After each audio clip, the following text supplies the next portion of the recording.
in action here. Um, can can y'all see my screen? Yes. Okay. Well, thank you very much, y'all. I really appreciate that. Just a quick history. I've been in the for-profit business a majority of my career, and I started the American Cancer Society in Halloween last year, and I credit that me being a part of this organization because of a lot of the nonprofit leaders in this community. For those of you who don't know, this is a very tight-knit nonprofit community, and I have to say Gerald was an inspiration in that all these nonprofit leaders, I learned a skill set, and I feel like I learned from Gerald how to navigate the politics of Raleigh as far as the legislatures, So he's in, and that's a skill set, and I'm very appreciative of that. And but thank you for your kind words, and thank you for having me. And as Gerald mentioned, mentioned the Raleigh Rotary Club. We meet at noon on Tobacco Road on Mondays. Please come; you're always welcome. We serve a nice meal. We have a nice presentation, and we also have a option we can go online, and I'll follow up with a link. But we'd love to have um, anyone join us. So, but again, thank you for having me. I know I've got 15 minutes, and I've got a pretty large PowerPoint here, so I want to go with some highlights. But the main thing I just wanted today is kind of give you an overview of the American Cancer Society, and I wanted to focus on something that's going on this month, and it's Prostate Cancer Awareness Month, and some of the things we're doing. And first of all, the American Cancer Society, we have a real simple mission. It's to end cancer as we know it for everyone. And basically, we have three pillars: patient support, action through advocacy. That's the American Cancer Action Network. So basically, that's a part of organization. It's a separate organization, but that's the part that goes to Washington and goes to Raleigh and helps get Medicaid passed. And they're advocates for our patients. And then the advancing discovery. That's all the research that's done in the labs. So we do all these things to make sure everyone has an opportunity to prevent, detect, treat, and survive cancer. I always think that everyone's heard the American Cancer Society. It's this large organization, but when we've been around 108 years, but when you really think about it, some of the things that we've accomplished, we were, first successful chemotherapy treatment, the adaptation of the PAP test, which can detect 7 different types of cancer. This is the one I always like to research. I'm a sports person. I'm a stats guy. We have funded 50 Nobel Prize winners in science and research. We helped pass legislation that bans smoking in public places.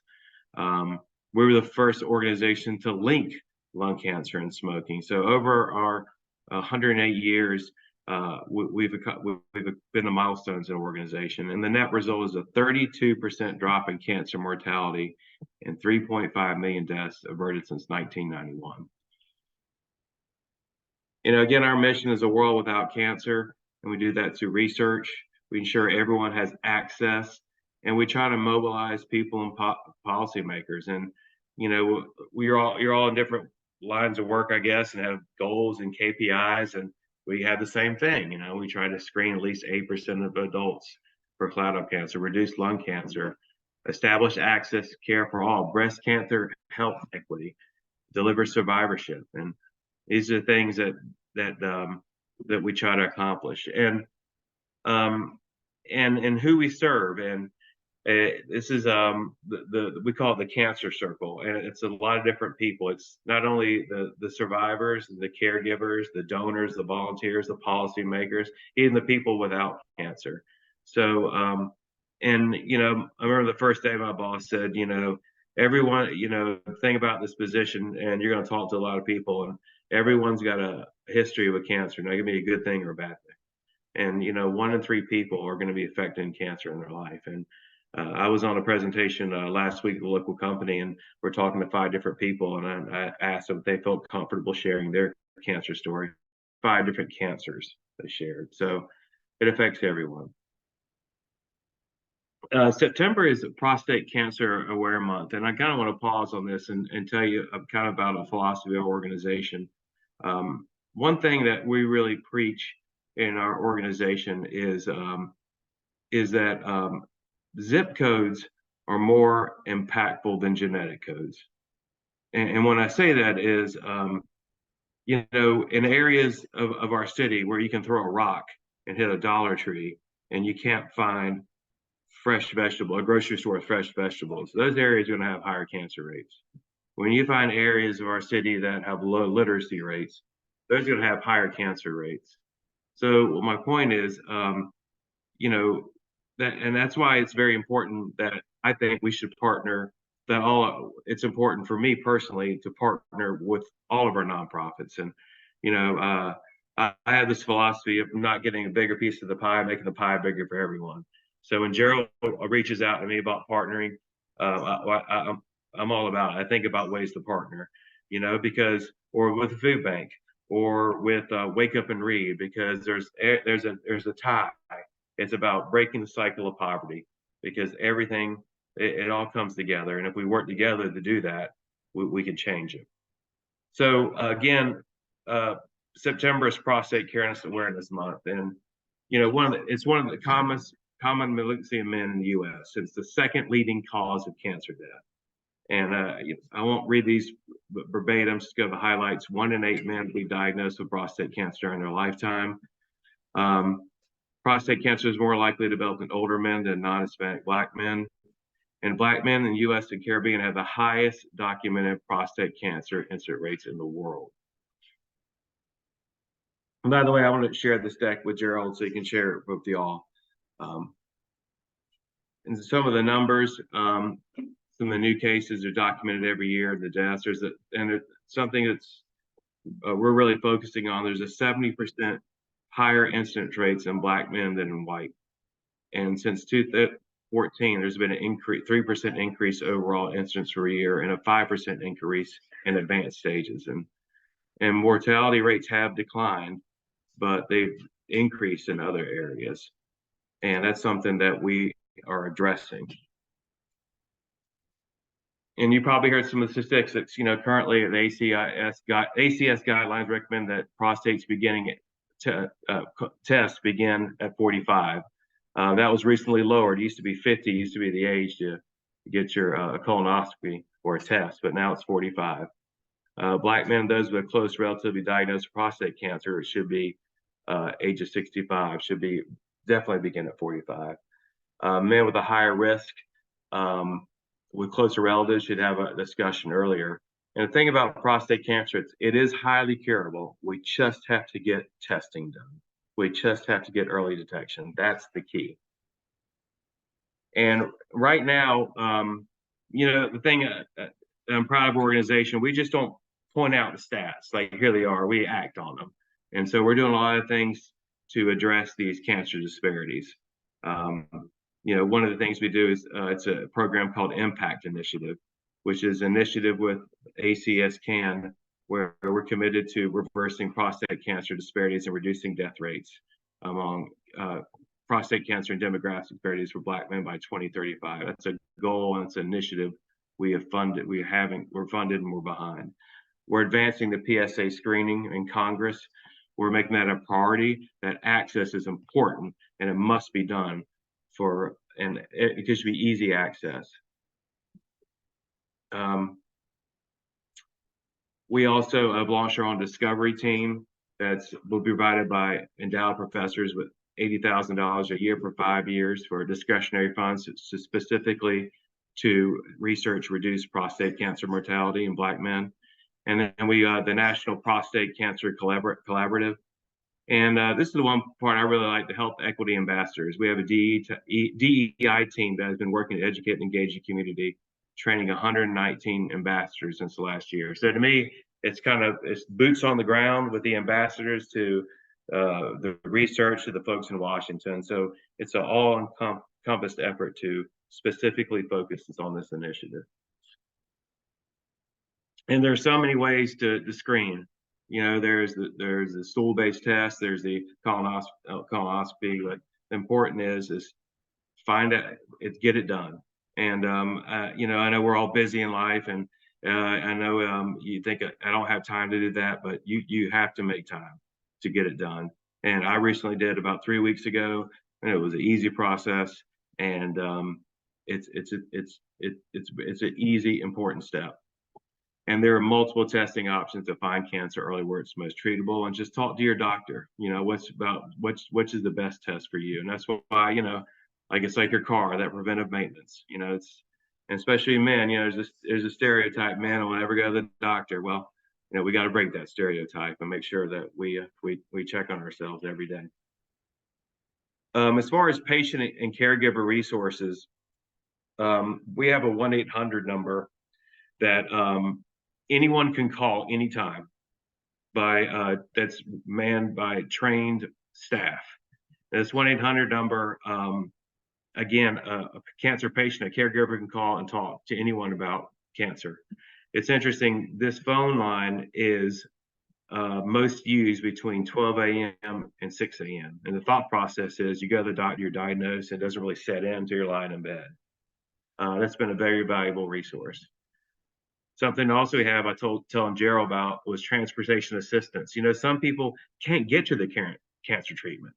They may not have a spouse or a significant other. There could be some socio-economic barrier. We're blessed that we have Duke UNC in our backyard, but not everybody lives in Durham and Chapel Hill. Somebody could live in Henderson or Oxford and not be able to get there. So we've developed a volunteer program called Road to Recovery, where volunteers drive cancer patients to the treatment, and they can drive them there and hang out and drive them back, or they can drive them there and somebody else can pick them up. They can do it once a week, once a month. It's a great organized program that our communities embrace, and especially during COVID or post-COVID, excuse me, because as you know, a lot of folks are working from home and there's not a lot of volunteer opportunities for companies. So companies like Lenovo, they love this because this is a volunteer opportunity they can do with their folks that are working home.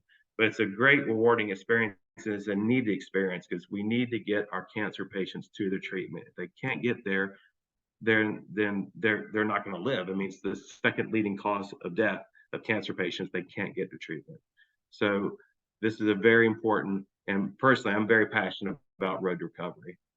We also, in Greenville, North Carolina, we have a Hope Lodge where patients and caregivers who are traveling away from the treatment can stay at no cost. It's in Greenville, there's 30 rooms in our Hope Lodge, and folks will get treatment in East Carolina and they'll stay at no charge. And again, the gas and the lodging, some folks can't afford it. So this is a great way for them to relax and get treated and have the whole treatment full circle. There's some additional resources. That cancer.org is the main resource, and you can find any information. It's dedicated to helping people face cancer. Donations all improves lives. And what I always like to is break it down. Like, what does $10 mean? What does $25 mean? What does $50 mean? And $50 can provide a free ride to someone Road to Recovery. $10 can provide online support. People ask me this. All right, Richard, American Cancer Society is a big organization. Where are the dollars coming in North Carolina? Well, great question. Well, there's currently over $11 million in research support here in North Carolina. We're very fortunate. We got Duke UNC in our backyard. In 2022, $250,000 in patient transportation grants were awarded to health systems in North Carolina, including Novant Health, New Hanover Regional Health Center. So we're not just, in the triangle, we're down east as well. Our National Cancer Information Center served 4,500 patients in North Carolina last year. And then the Hope Lodge in Greenville continues to serve families with free lodging in Eastern North Carolina, Virginia. And we served over $300 this year, so 300 families this year. So yes, our dollars stay here. How can you help? Well, Gerald always talk about the time, treasure, and talent, right? They're equally important. Donating your time, your treasure, your talent. And I always tell people that volunteering is a privilege, and it's a privilege of time. And we always appreciate volunteers. some of these events here are local, some are out of our footprint of Eastern North Carolina, Central and Eastern North Carolina is Winston-Salem to Wilmington. So as you can see, it's the triad there and down east. But locally, we have an event October 28th at the Fenton in North Carolina called Fenton and Cary called Making Strides of the Triangle, where it's an event where we celebrate and survivors and we remember those we lost to breast cancer. And it's a walk where we raise money. And we've got over 133 teams with the goal of 200. And we're looking for volunteers. And I'm specifically reaching out to Rotary clubs because it's a Saturday morning volunteer opportunity. We also have a golf tournament in Pinehurst. And next year, we'll have a Relay for Life. And there's a number of other events. And one thing we have going on right now is our Men Wear Pink, where we have ambassadors in the community who are raising money on behalf of breast cancer. And in the link in the chat, I'll put our Men Wear Pink ambassadors this year. And you may see a familiar face and maybe your club may choose that support that one, but that's a great program as well. I know I blew through that, but I just want to say I appreciate the privilege of your time. And I'm so grateful. And I know I probably passed my 15 minutes too. So does anyone have any questions for me before hand it back over to Gerald? Hi, good morning. I have a question. I lost my mom